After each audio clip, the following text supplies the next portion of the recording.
Hi, welcome to Unhoused. My name is Debbie. Um, I created this platform because I wanted to shine a light on the homeless problem here in Charlotte, North Carolina.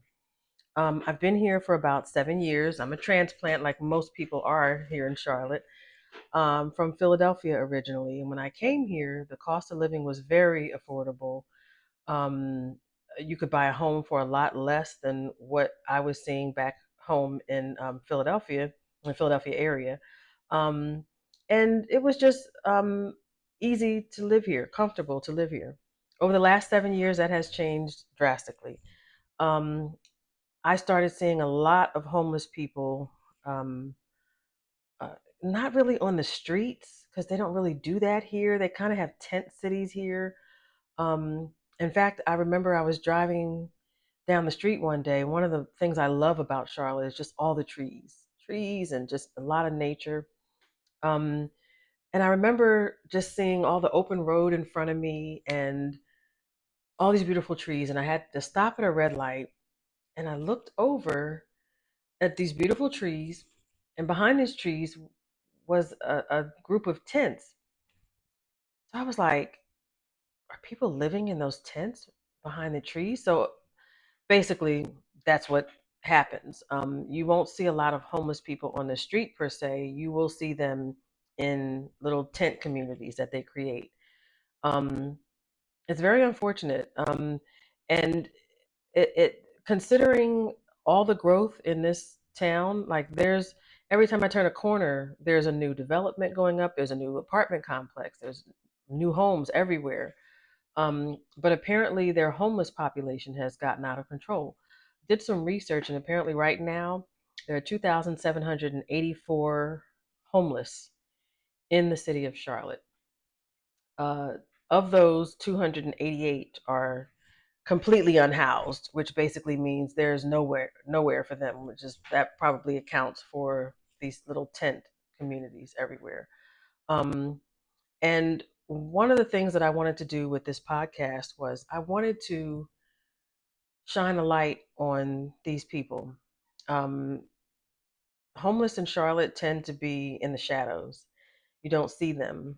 Um, they're not like out and about like Philadelphia was. I feel like it was more apparent in Philadelphia. Here, it's less obvious unless you know where the tent cities are. Um, as a person who grew up at times where there were times where we were homeless. We stayed in and out of shelters, and for various reasons. My dad was an alcoholic, so he couldn't keep a job. So that made our home life very unstable. My mom and my siblings and I were often moving, like to the point where I didn't even bother to try to make friends going to new schools because I'm like, well, how long are we going to stay here? There's no point in making friends.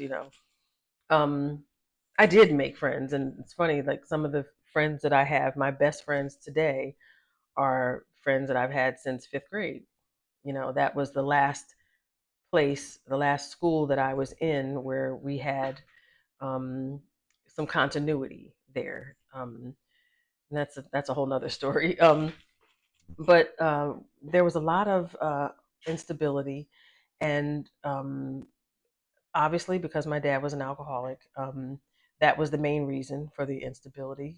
He was, he would get drunk and argue with his coworkers and his boss, and he'd be fired eventually. So I imagine that's probably the reason behind some of the homelessness that we see in Charlotte. Drugs, obviously, but also the housing situation here is very it's different from what I'm used to in Philadelphia. In Philadelphia, to rent a house, it's usually like the requirements. You have to make two times the rent amount, and obviously have decent credit, some sort of credit score requirement. Well, here you have to make three times the rent amount, and I guess if things were still affordable, it would not be such a problem.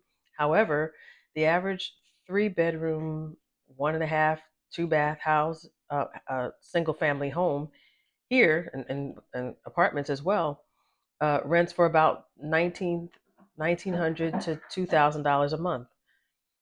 which means you'd have to make almost $6,000 a month to qualify for a home here in Charlotte. For some high earners, that's not a big deal. For a lot of people that are considered low income, or people that just don't have the kind of careers that can sustain that type of expense, that's impossible. I actually know people who literally were priced out of a home by a few $100s because of that requirement. And part of the reasoning is that a lot of the single family homes have been bought up by corporations in Charlotte.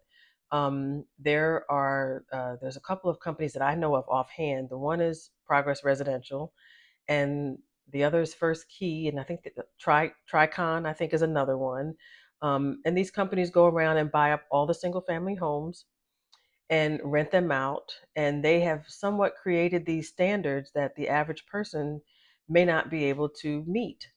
So they've basically priced a lot of people that may even be from Charlotte out of a home in the town where they were born and raised. Kind of unfair.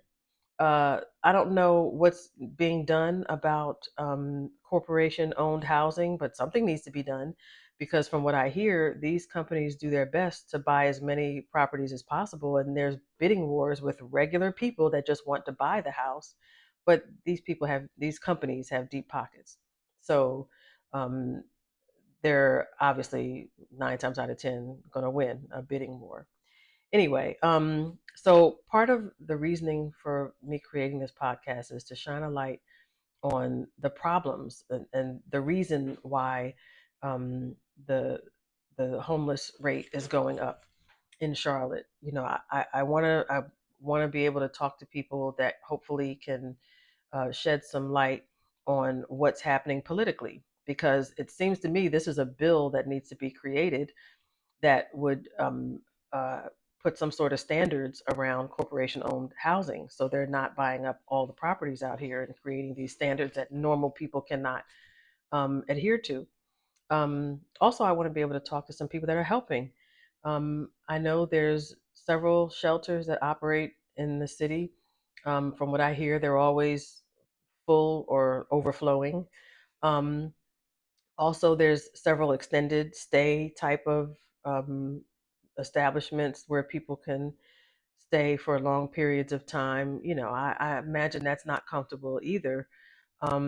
But I would like to be able to find out what those are and hopefully offer some sort of resources for people. Also, I want to talk to these people that are going through these rough times. I always say I'm always a bad illness or three missing paychecks from the street. I'm a massage therapist. I'm self-employed. I work a lot, but mainly because I'm single, and there's no one for me to fall back on. So there's no one that has me but me. So I'm fearful of ending up in a situation like many of these people have. I'd like to get their story, because my motto is everyone has a story. Everyone has a story. Um, I don't care if it has to do with, stemming from childhood. Everything kind of stems from childhood these days. Or there may be, from what I hear, there's a lot of mental health issues that create to the homeless problem. Again, these are problems that can be fixed. So I'd like to be able to talk to as many people as possible to find out how we can help the situation, what resources there are out there. Maybe politically, there are some things that need to be done in like on a county or local level that can fix this. Also, I want to bring these people out of the shadows. One of the things that I noticed about the homeless population here is you don't see them unless you see these tent cities that have popped up all over. You really don't really see them. And the thing that scares me is that a lot of times they're people we work with. They're the parents of the kids that your kids go to school with. I was working with some people and I had no idea I've known a couple of people that I work with. They have jobs. These people are, they're tax paying citizens. They have jobs. They do what they're supposed to do, and they still can't afford to live in a decent, safe, comfortable home. Um, One of the things also that I would like to be able to find out is, now that this country supposedly is no longer um, financing the immigration of people that don't live here or not from here, from this country, that is. Where's that money going? Is that money going to be used to help with these American citizens that have fallen on hard times and need it? Because it should. And, we're supposed to be taking care of our own, and these people are our own. So that money that is no longer going to illegal aliens that were brought here and put up and made comfortable, that needs to be going to our people. Um, so that's one of the things that I want to be able to accomplish with this podcast. I want to be able to talk to anybody that can help shed some light or just help the problem at all. And I also want to talk to some people who are going through this so we can humanize these people, because I promise you, there but for the grace of God go I or you or someone you love. Um, so, yeah, that's the goal of this podcast. And I look forward to being able to add more content and hopefully educating myself and others about what's going on with this problem here in Charlotte. Welcome to Unhoused.